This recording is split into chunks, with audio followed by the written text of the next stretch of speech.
우리 기독교에 5대 기본 교리가 있습니다. 예수 그리스도의 성육신과 죽으심과 부활과 승천과 마지막은 재림입니다.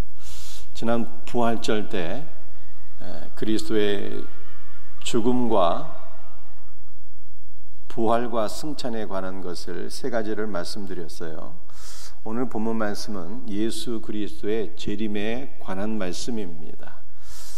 예수 그리스도께서 재림하실 때 우리는 어떻게 그를 맞이해야 되겠습니까? 예수 그리스도의 재림을 준비하는 성도들의 삶 세 가지를 오늘 본문 말씀을 통하여 함께 살펴보며 은혜를 나누고자 합니다. 첫 번째는 너의 마음의 허리를 동이라. 오늘 본문 말씀 베드로전서 1장 13절을 한 번 더 같이 읽도록 합니다. 그러므로 너희 마음의 허리를 동이고 근신하여 예수 그리스도께서 나타나실 때에 너희에게 가져다 주실 은혜를 온전히 바랄지어다. 예수 그리스도께서 나타나실 때는 예수 그리스도께서 재림하실 때를 가리키는 것입니다. 예수 그리스도의 재림을 맞이하기를 원하는 성도들은 마음의 허리를 동이라 라고 말씀하고 있어요. 이 허리를 동인다는 것은 허리띠를 띠라는 뜻입니다. 우리가 이 허리띠를 띠라는 말씀은 유대인의 복장을 먼저 이해할 때 이 말씀을 쉽게 이해할 수 있겠습니다. 이 팔레스타인은 한낮에 그 온도가 섭씨 50도까지 올라가요. 태양열이 막 장렬하게 되는데 엄청나죠. 밤에는 기온이 뚝 떨어져서 심지어는 춥기까지 합니다.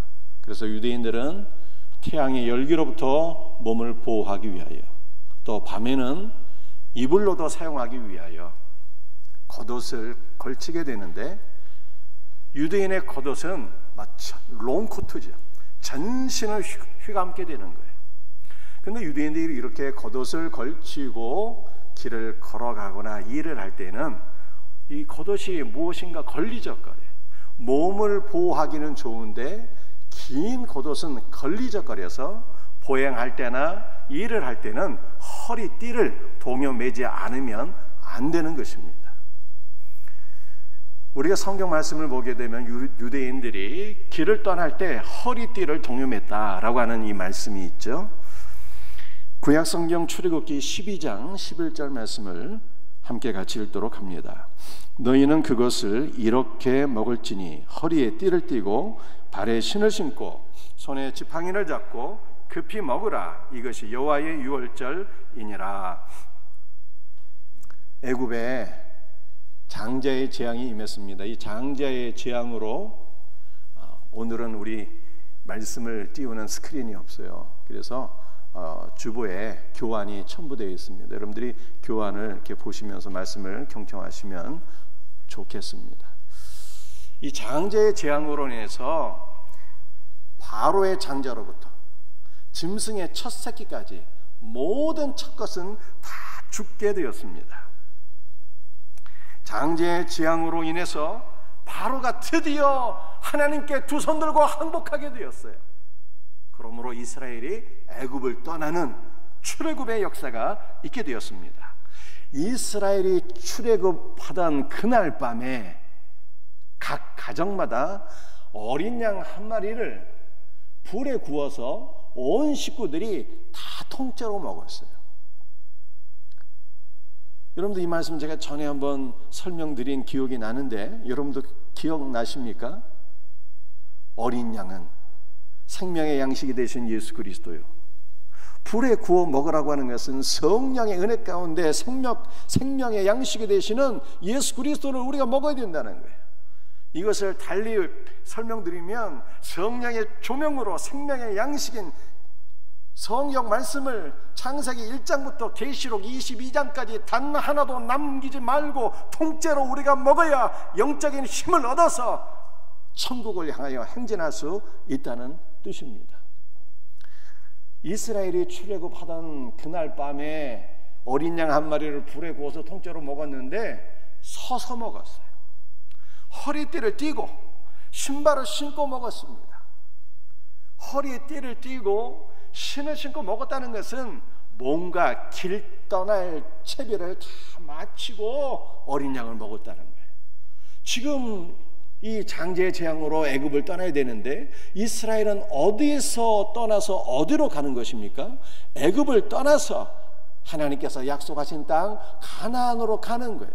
이 가나안은 천국의 상징입니다.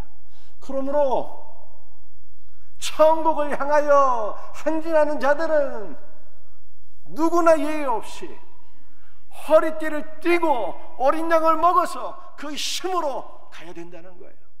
여러분들, 허리띠를 띠라는 것이 무슨 뜻이겠어요? 허리띠를 띠라는 것은 진리의 말씀으로 허리띠를 동여 매야 된다는 것입니다. 그래서 사도 바울도 에베소 6장에서 영적인 그리스도의 군사에 대해서 설명할 때 모든 그리스도의 군사들은 진리의 말씀으로 허리띠를 띠라고 그렇게 말씀한 것입니다. 왜 우리는 진리의 말씀으로 허리띠를 띠어야 되는 것입니까? 베드로전서 1장 13절에 이렇게 말씀하고 있어요. 첫 번째 단어가 그러므로예요. 그러므로 너희 마음의 허리를 동이고. 이 그러므로라고 하는 단어는 어떠한 뜻이 있을까요? 앞에 나온 말씀의 내용이 뒤에 나온 내용의 근거와 이유와 원인이 된다고 하는 것을 가르쳐주는 접속 부사라. 그러므로 우리는 왜 진리의 말씀으로 허리띠를 띠어야 되는가 라는 것을 알기 위해서는 베드로전서 1장 13절 그 앞부분을 살펴보라는 거예요. 이 앞부분은 제가 지난주에 설명드렸잖아요. 여러분들 기억나십니까? 베드로전서 1장 10절 말씀을 우리 한번 같이 읽어보겠어요. 이 구원에 대하여는 너희에게 임할 은혜를 예언하던 선지자들이 연구하고 부지런히 살펴서. 구약시대의 선지자들은 은혜로 말미암아 구원을 받는다는 진리의 말씀을 일평생 연구하고 살폈대요. 제사로 구원받는 것이 아니라, 인간의 의와 공로로 구원을 받는 것이 아니라 은혜로 구원받는데 이 얼마나 쉽고 단순합니까? 한 번만 딱 들어도 잊어버리지 않을 것 같아. 그런데 구약시대의 선지자들은요, 일평생 은혜로 말미암아 구원받는다는 이 말씀을 연구하고 살피고 묵상했다는 거예요. 그러므로 오늘 우리도 어떻게 해야 되는 것입니까? 진리의 말씀으로 허리띠를 띠고 성경 말씀을 읽고 공부하고 묵상하며 그 말씀이 주시는 은혜와 힘을 공급받을 때 우리는 천성을 향하여 걸어가는 주님의 자녀가 된다는 거예요. 주님 오실 길을 예비하는 주님의 백성이 된다는 것입니다. 베드로전서 1장 11절 말씀입니다. 자기 속에 계신 그리스도의 영이 그 받으실 권한과 후에 받으실 영광을 미리 증언하여 누구를 또는 어떠한 때를 지시하시는지 상고하니라. 구약시대 선지자들이 성령의 감동으로 말미암아 말씀을 기록했잖아요. 이게 구약 성경이에요. 그런데 선지자들은 구약 성경에서 무엇을 기록한 것입니까? 그리스도께서 장차 받으실 권한과 얻으실 영광을 기록했어요. 그 말씀의 주제가 예수 그리스도예요. 그런데 선지자들조차도, 말씀을 기록한 선지자들조차도 그리스도가 누군지 온전히 이해를 하지 못했어요. 그리스도가 누구신지, 언제 그가 고난을 받으시고 영광을 받으실 것인지, 그것을 온전히 알기 위하여 날마다 말씀을 묵상했다는 거예요. 그러므로 오늘 우리가 어떻게 신앙생활을 해야 될 것이냐, 진리의 말씀으로 허리띠를 띠고 날마다 그리스도의 말씀을 묵상하며 살 때 우리는 주의 오실 길을 예비하는 그리스도의 종이 된다는 것입니다. 베드로전서 1장 12절도 함께 같이 읽습니다. 이것은 하늘로부터 보내신 성령을 힘입어 복음을 전하는 자들도 이제 너희에게 알린 것이요 천사들도 살펴보기를 원하는 것이니라. 천사들도 복음의 말씀을 살펴보기 원한다잖아요.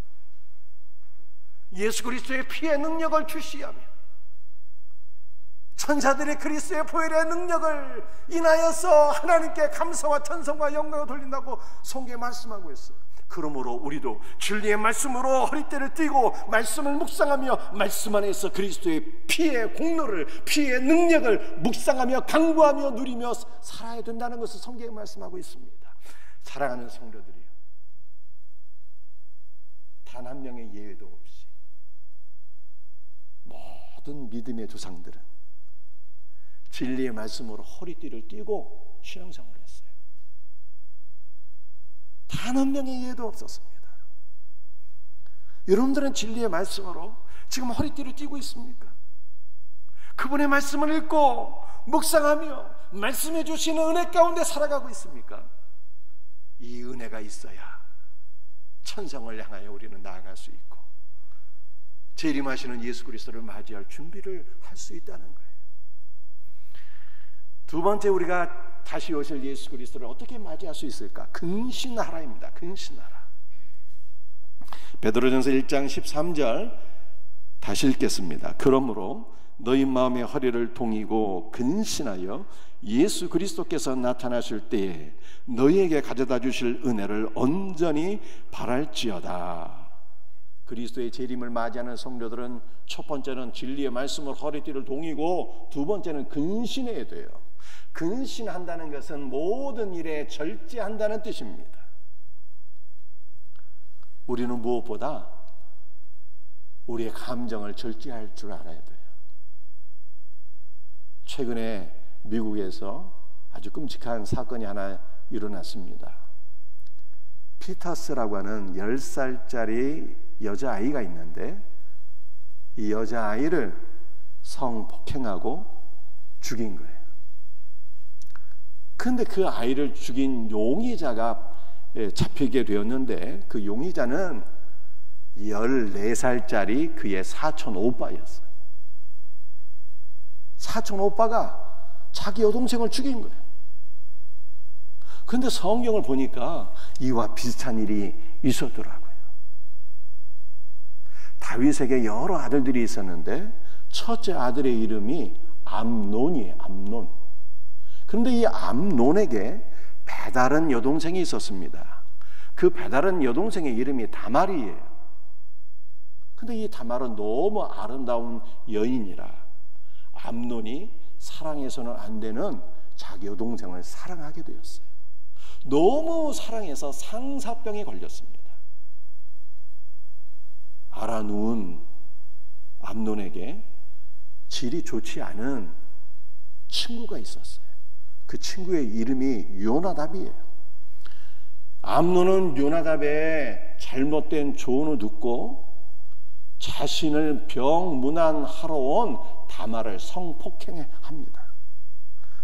그리고 이내 그 마음이 변해서 자기 여동생 다말을 내버리게 돼요. 그 암논은 두 가지 죄를 지은 거예요.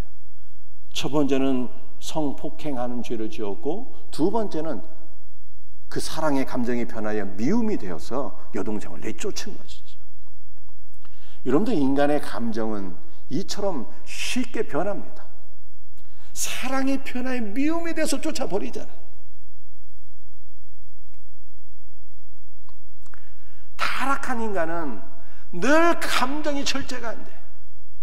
사랑도 절제가 안 되고 미움도 절제가 안 되고 이 모든 인간의 감정은 쉽게 변하게 됩니다. 그러므로 우리는 교회 안에서 인간관계를 맺을 때 인간의 감정으로 관계를 맺으시면 안 되는 것입니다.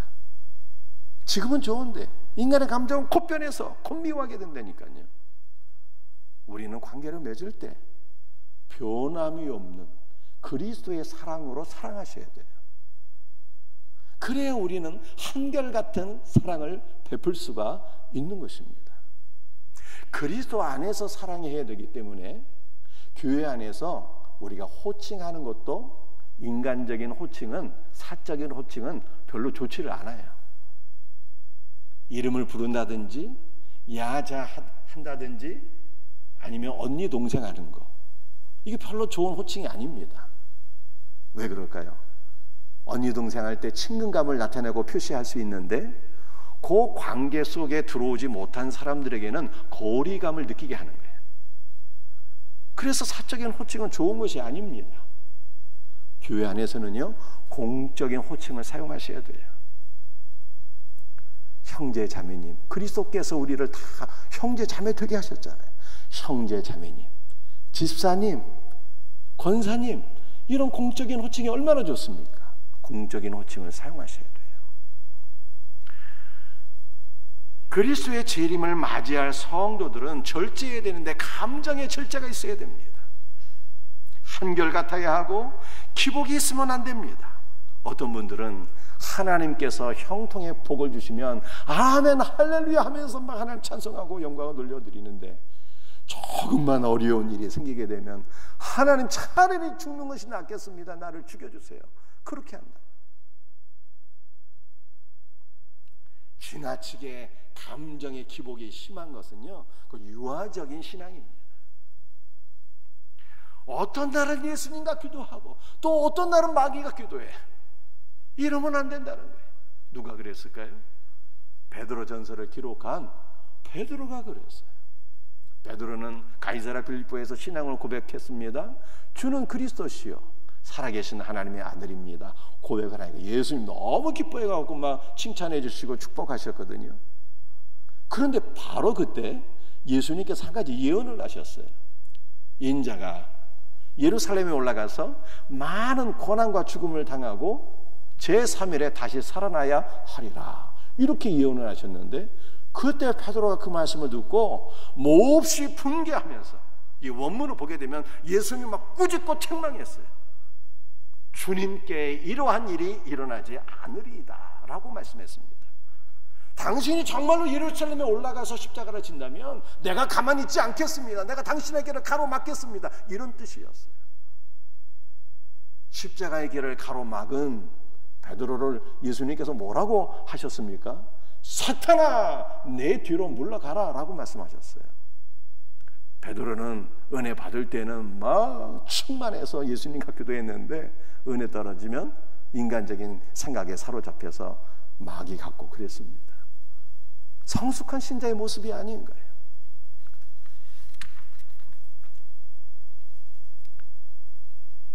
우리 성도들은 변화되기 이전에 베드로처럼 어떤 날은 예수님 같고 어떤 날은 마귀 같고 이렇게 되면 안 돼요. 절제한다라고 하는 것은 어떤 뜻일까요? 적당히 신앙생활하는 뜻이 아닙니다. 적당히. 그러니까 믿는 것도 아니고 안 믿는 것도 아니고 회색 분자들, 마귀가 제일 좋아하는 스타일이에요. 절제하라고 말씀하지. 근신한다는 것은 절제한다는 뜻인데, 이 절제한다는 것은요 한결같아야 된다는 거예요. 신앙생활이 변함이 없어야 된다는 것입니다. 누가 이러한 신앙생활을 할 수 있을까요? 구약 성경을 보니까 욥이 그런 신앙생활을 했습니다. 욥기서 1장 1절에 함께 말씀을 같이 읽겠습니다. 우스 땅에 욥이라 불리는 사람이 있었는데 그 사람은 온전하고 정직하여 하나님을 기용해하며 악에서 떠난 자더라. 욥은 한결같은 신앙생활을 했어요. 하나님께서 복을 주셔도 교만하지 않고, 하나님께서 말할 수 없는 고난도 주셨는데 그 하나님 원망하지 않았습니다. 언제나 한결같은 변함없는 신앙생활을 했어요. 아니 놀랍지 않습니까? 어떻게 이런 생활을 할 수 있을까? 우리도 그런 신앙생활을 해야 되잖아요. 그런데 욥기서 1장 1절이 우리에게 해답을 주고 있습니다. 그는 정직한 사람이었대요. 정직. 이 정직했다라고 하는 것이 무슨 뜻인가 하면, 영어 성경을 보게 되면은 거짓말 안 한다라는 뜻이 아니라 upright, 위를 향해서 얼곱게 쭉 뻗은 소나무 같았다는 거예요. 그는 흔들림이 없었어요. 변함없는 신앙인이었다는 것입니다. 아니 우리도 이런 신앙생활을 해야 되는데 어떻게 하면 되는 것입니까? 천성을 향하여 얼곱게 쭉 뻗어 있는 길이 있네요. 그 길이 무엇입니까? 그 길이 예수님이에요. 예수님이 내가 길이라 말씀하셨잖아요. 천성을 향하여 올곧게 쭉 뻗어 있는 생명의 길 대신, 구원의 길 대신 예수 그리스도 안에 욥이 있었다는 거예요. 우리도 그 예수 그리스도 안에 거하게 되면 정직한 자, 흔들림이 없는 자가 되는 거예요. 여러분들, 우리는 사실 다 감정의 기복이 심한 사람들이에요. 베드로도 그렇고 저도 그렇고 여러분도 그렇습니다. 이와 같은 자들이 어떻게 한결같은 변함없는 신앙생활을 할 수 있을까요? 얼고드신 분, 정직하신 분, 변함없는 그분이 내 안에 계신데, 변함없으신 예수께서 우리의 감정도 붙잡아 주시고 우리의 믿음도 붙잡아 주실 때 우리의 믿음은 흔들림이 없게 되는 것입니다. 그러므로 주 예수여, 나를 붙잡아 주소서. 능력의 발로 나를 붙잡아 주옵소서. 변함없는 신자가 되게 하옵소서. 한결같은 신앙생활하게 하옵소서 라고 기도해야 되는 거예요. 여러분들, 근신한다라고 하는 것은요, 두 가지 의미가 있네요. 하나는 절제한다는 거예요. 절제한다는 것은 변함이 없는 것을 의미한다라고 하는 것을 설명드렸습니다. 근데 근신한다라고 하는 것은 깨어있다라고 하는 뜻이 있어요. 그러니까 어떠한 신자가 변함없는 한결같은 신앙생활을 할 수 있을까요? 깨어 기도하는 신자예요. 진리의 말씀으로 허리띠를 동여매고 깨어서 기도하는 자는 주님께서 붙잡아 주신다는 것입니다. 이와 같은 은혜가 우리 모두에게 있기를 예수 그리스도의 이름으로 축복합니다. 세 번째, 예수 그리스도의 재림을 맞이하는 신자들 어떻게 살아야 되나? 온전히 바랄지어다 라고 말씀하고 있습니다. 베드로전서 1장 13절 말씀을 함께 같이 읽습니다. 그러므로 너희 마음의 허리를 동이고 근신하여 예수 그리스도께서 나타나실 때 너희에게 가져다 주실 은혜를 온전히 바랄지어다. 재림을 맞이할 성도들은 진리의 말씀으로 허리띠를 메고, 두 번째는 근신하고, 세 번째는 온전히 바라야 돼요. 온전한 은혜를 바라라는 뜻입니다. 여러분들, 우리가 지금 현세에서 이 땅에 살 동안에는 하나님의 은혜와 복도 받고 하나님께서 주시는 또 고난도 받게 돼요. 하나님께서 우리의 믿음을 더욱더 강하게 하시고 우리를 더욱더 겸손하게 하시고 하나님을 온전히 의지하는 신자가 되게 하시려고 때로는 하나님께서 우리에게 고난도 주실 때가 있습니다. 그런데 고난은 현세에서 다 끝나는 거예요. 예수님께서 재림하실 때 그때는 우리가 온전한 은혜만 받게 됩니다. 온전한 은혜. 그러므로 우리는 주님께서 재림하실 때 우리에게 가져다 주시는 온전한 은혜를 소망하며 살아야 돼요.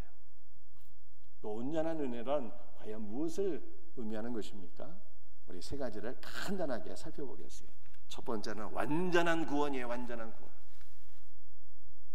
우리 창세기 말씀 12장 8절 함께 같이 읽습니다. 베델 동쪽 산으로 옮겨 장막을 치니 서쪽은 베델이요 동쪽은 아이라. 부활절에 설명드린 말씀이에요. 다 기억하시죠?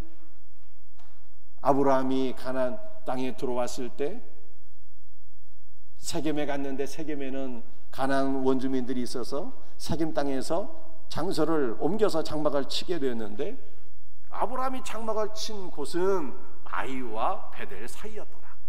아이는 세상의 쓰레기 더미를 가리키는 것이요, 베델은 하나님의 집이에요. 그러면 하나님의 부르심을 받은 신자들이 처음에는 어떻게 신앙생활을 한다는 것입니까? 세상과 하나님의 집 사이에 서 있다는 거예요. 한 발은 세상에 걸치고 한 발은 교회에 걸치고 세상과 예수 그리스도 사이에서 오락가락 한다는 것입니다. 그런데 예수 그리스도의 십자가는 세상을 추구하는 우리 옛사람을 총절케 하시고 우리를 온전한 그리스도의 집이 되게 하신다는 거예요. 할렐루야. 그런데 우리가 언제 그리스도의 온전한 집이 되는 것입니까? 예수님이 재림하실 그때요. 우리는 온전한 그리스도의 집 성전이 되는 것입니다. 이 계시록의 말씀을 보니까 우리가 그리스도의 성전으로 조성되는데 그것이 바로 거룩한 성 새 예루살렘이고 이것은 그리스도의 신부를 가리키는 것입니다. 구원의 완성은 우리가 그리스도의 성전이요 그리스도의 신부가 되는 거예요. 그래서 예수 그리스도께서 재림하시는 그날에 신랑 되신 예수 그리스도와 우리가 온전한 연합을 이루는 것, 이것이 구원의 완성인 것입니다. 이 완전한 은혜, 완전한 구원을 소망하며 살아갈지어다. 성경이 이렇게 말씀하고 있는 거예요. 완전한 은혜란 무엇입니까? 그것은 완전한 영광을 가리키는 것입니다. 그리스도께서 재림하실 때 우리는 그리스도 예수의 영광에 동참하게 돼요. 베드로전서 1장 7절 말씀입니다. 함께 말씀을 읽읍시다. 너희 믿음의 확실함은 불로 연단하여도 없어질 금보다 더 귀하여 예수 그리스도께서 나타나실 때에 칭찬과 영광과 존귀를 얻게 할 것이니라. 여러분들 금을 얻기 위해서는요, 원석을 용광로에 넣어서 녹여야 됩니다. 그래야 순금을 얻을 수가 있어요. 그런데 하나님께서는 우리에게 정금과 같은 믿음을 얻게 하기 위하여 우리를 불로 연단하셔요. 우리는 불같은 시험을 통해서 정금 같은 믿음의 소유자가 되는 것입니다. 그런데 예수님께서 재림하실 때는 더 이상 불같은 연단이 없어요. 현세에서 정금과 같은 믿음을 소유하게 된 자는 그리스도께서 재림하실 때 칭찬과 영광과 존귀를 얻게 됩니다 라고 말씀하고 있어요. 그러므로 그리스도께서 우리에게 허락하실 영광을 온전히 우리는 사모해야 되는 것입니다. 이것이 바로 온전한 은혜예요. 여러분들, 예수 그리스도의 재림으로 우리가 얻게 될 영광이란 어떤 것일까요? 말로 다 표현할 수가 없어요. 하나만 설명드리면 요한일서 3장 2절이 되겠습니다. 그가 나타나시면 우리가 그와 같을 줄을 아는 것은 그의 참모습 그대로 볼 것이기 때문이니. 예수님의 초림은 작은 자로 오셨어요. 목수의 아들로 마구간에서 태어나셨습니다. 예수님은 종의 모습으로 이 땅에 오셨어요. 그러나 예수 그리스도의 재림은 전혀 그렇지 않습니다. 예수 그리스도의 재림은 영광의 주림으로 오시는 거예요. 만왕의 왕으로 오시는 것입니다. 부활하신 예수 그리스도의 몸은 시간과 공간을 초월하는 몸이었어요. 예수님께서 다시 재림하실 때 우리도 영광의 주님처럼 변화될 것을 요한일서 3장 2절에서 말씀하는 것입니다. 우리의 몸도 시간과 공간을 초월하게 돼요. 우리의 몸이 지금은 아프고 병들고 죽게 되지만 다시는 아프지 않고 고통받지 않고 죽지 않는 영원한 생명을 누리는 몸이 되는 것입니다. 그러므로 그리스도께서 재림하실 때 우리에게 가져다 주실 이 영광을 소망하며 살아갈지어다 라고 성경이 말씀하고 있는 것입니다. 온전한 은혜는 어떤 것일까요? 완전한 구원입니다. 그리스도의 영광에 동참하는 것입니다. 그리고 최후의 심판으로 하나님께 판단을 받는 거예요. 최후의 심판으로 하나님께 판단을 받는 것입니다. 무슨 뜻일까요? 요한계시록 20장 12절 말씀을 함께 같이 읽습니다. 또 내가 보니 죽은 자들이 큰 자나 작은 자나 그 보좌 앞에 서 있는데 책들이 펴 있고 또 다른 책이 펴졌으니 곧 생명책이라. 죽은 자들이 자기의 행위를 따라 책들에 기록된 대로 심판을 받으니. 예수님께서 재림하시면 최후의 심판이 있어요. 그 요한계시록을 보게 되면 이 최후의 심판을 가리켜서 백보자 심판이라고 해요. 여러분들이 들어본 적 있으십니까?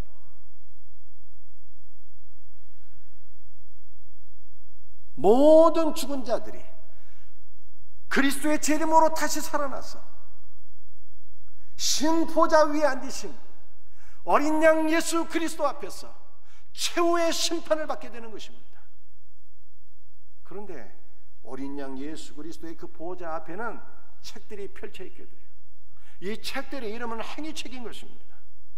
그러니까 모든 자들이 이 책에 기록된 자기 행위를 따라서 하나님 앞에 최후의 심판을 받게 되는 것입니다. 모든 죽은 자들이 자기 행위, 자기 죄악의 행위를 따라서 하나님께 심판을 받게 돼요. 여러분들, 가장 큰 죄가 무엇일까요? 가장 큰 죄가 예수 그리스도를 불신하고 예수 그리스도를 믿기를 거부하고 산 것이에요. 이 죄는 영원히 사함을 받을 수가 없어요. 그러므로 예수 그리스도를 믿지 않는 자들은 영원한 형벌에 떨어지게 되는 것입니다. 제가 여러분에게 한 가지 질문을 하겠습니다. 잘 듣고 답변하셔야 돼요. 예수를 믿는 신자들은 최후의 심판을 받습니까? 받지 않습니까? 어떻게 되는 거예요 이게? 우리 장순미 집사님, 예수를 믿는 신자는 최후의 심판을 받아요? 받지 않아요? 우리 효선자매, 예수를 믿는 신자는 최후의 심판을 받습니까? 받지 않습니까? 안 받아요. 예, 잘 말씀하셨어요. 그런데 정답은요, 모든 사람들이 다 그리스도의 심판을 받습니다. 그런데 잘 들으셔야 돼요. 신자가 받는 최후의 심판은 정죄의 심판이 아니에요. 정죄의 심판이 아닙니다. 로마서 8장 1절에 그렇게 분명히 명시되어 있어요. 그러므로 그리스도 예수 안에 있는 자들에게는 결코 정죄함이 없나니 라고 말씀하셨습니다. 이 정죄라고 하는 것은 유죄 판결이 없다는 거예요. 유죄 판결이 없기 때문에 우리가 받아야 될 형벌도 없다는 뜻입니다. 우리는 이 로마서 8장 1절의 말씀을 기억하며 그냥 자다가도 벌떡 일어나서 감사하며 찬송하며 하나님께 영광 돌려야 돼요. 그리스도 예수 안에 있는 자는 결코 정죄함이 없나니. 아멘입니까? 얼마나 감사한 거예요. 그렇다면 결코 정죄함이 없는데 그럼 무슨 심판을 받는 것입니까? 우리는요, 여러분들 판단은, 이 심판은 두 가지 측면이 있는 거예요. 죄인들에게는 유죄 판결이 있는 것이고, 예수를 믿는 신자에게는 하나님께서 인정해 주시는 판단이 있는 거예요. 판단, 인정해 주시는, 너는 옳다고 하는 하나님의 판단이 있는 것입니다. 그러므로 신자들은요, 다 그리스도의 심판, 판단을 받게 되는데 자기 행위를 따라서 그리스도를 위하여 우리가 눈물 뿌리고 기도하고 헌신한 모든 것에 대해서 하나님께서 인정해 주시고 상급을 주시는 상급 심판이 있다는 것을 성경이 말씀하고 있는 것입니다. 정말 그럴까요? 우리 마지막 성경 구절입니다. 고린도후서 5장 10절이에요. 함께 말씀을 같이 읽습니다. 이는 우리가 다 반드시 그리스도의 심판대 앞에 나타나게 되어 각각 선악간에 그 몸으로 행한 것을 따라 받으려 함이라. 바울이 고린도후서 5장에서 말씀하셨죠. 우리가 다 그리스도의 심판대 앞에 서게 된다고. 불신자만 그리스도의 심판대 앞에 서게 되는 것이 아니라 모든 신자들이 다 그리스도의 심판대 앞에 서게 돼요. 그런데 우리는 정죄의 심판이 아닌 것입니다. 우리가 행한 모든 일에 대해서 하나님께서 우리에게 상급을 주시는 상급 심판을 받는 거예요. 여러분들, 우리가 예수를 믿기 전에는 우리의 몸을 죄의 병기로 사용했어요. 다 죄 짓는 일에 우리의 몸이 사용된 거예요. 그런데 바울이 뭐라고 했습니까? 우리가 그리스도 안에서 이제는 우리의 몸을 의의 병기로 하나님께 드리게 되었다고 그러잖아요. 의의 병기로. 여러분, 오늘 이 자리에서 우리는 예수 그리스도의 은혜를 기억하면서 우리의 영과 우리의 몸으로 하나님을 예배하고 있습니다. 그렇죠? 그리고 우리는 우리의 몸으로 그리스도를 위해서 일하게 돼요. 지금 리모델링 중인데 또 몇몇 분들은 주말이면 교회 나와서 이렇게 일하시는 분들과 함께 청소도 하고 그러시더라. 너무 감사하고. 또 우리는 다 우리의 몸으로 봉사하잖아요.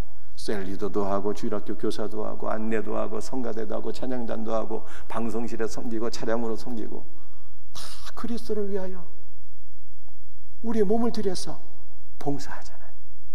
주님께서 이 모든 것들을 다 기억하신대. 우리가 그리스도의 은혜로 말미암아 우리의 몸을 들여 봉사하는 것들, 주님의 영광을 위하여, 그리스도의 나라를 위하여 우리의 몸으로 섬기는 모든 것들에 대해서 하나님은 다 기억하시고 인정하시고 상을 주신다는 거예요. 그래서 히브리서 11장 말씀을 보게 되면 모세도 어떻게 했어요? 모세도 바로의 공주의 아들이라 취감을 거절하고 하나님의 백성들과 함께 고난받는 것을 기뻐했는데 왜 그렇게 했냐고요. 왜? 상 주시는 이를 바라봅니다. 하나님께서 주시는 상급을 바라보고 그리스도의 백성들과 함께 고난받기를 기뻐했대요. 사랑하는 성도들이요, 우리는 봉사할 때 사람의 인정을 추구하지 마세요. 왜 나를 알아주지 않지? 나를 좀 알아주고 인정해주고 박수 쳐주면 좋겠는데, 그렇게 사람의 인정을 받게 되면요, 더 이상 하나님께는 받을 상급이 없어요. 상급이 없는 거예요. 우리는 엄밀한 가운데 봉사하고 섬기는 거예요. 오직 누구를 바라보며? 오직 위에 계신 하나님을 바라보고, 상 주시는 이를 바라보고. 여러분들 종말에 다 주님께서 우리를 인정해 주시고 알아주신대요. 우리의 눈에서 눈물을 닦아주시고 우리 어깨를 다 두드려 주시고, 야 어묵이야, 너 수고 많았다, 수고 많았다, 너는 착하고 충성된 종이로구나, 이렇게 다 인정을 해주신다는 거예요. 우리 주님의 인정과 상급이 있는 거예요. 우리는 주님의 인정과 상급을 바라보면서